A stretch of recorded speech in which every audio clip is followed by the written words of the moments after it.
السلام عليكم أصحابتك سوريا يوتيوب كان نفسي نصرة ما حابة قنانا مقالة هراء بقرطوية سويدن اللي جناي جستي وهذا لو بدلي مقالة الحس مركز إن شاء الله عايزين كان نصور راعة نصور داود إن شاء الله.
باركنا كسول إحنا سيا وح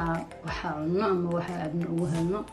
هذا أركنا وح هايان في دونا إن شاء الله.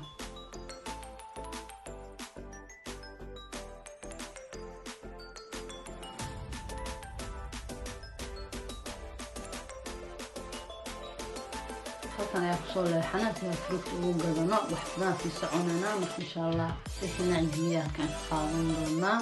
noo socod wanaagsan.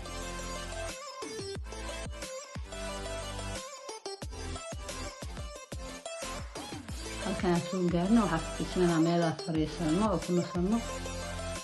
halkan ayaa helnay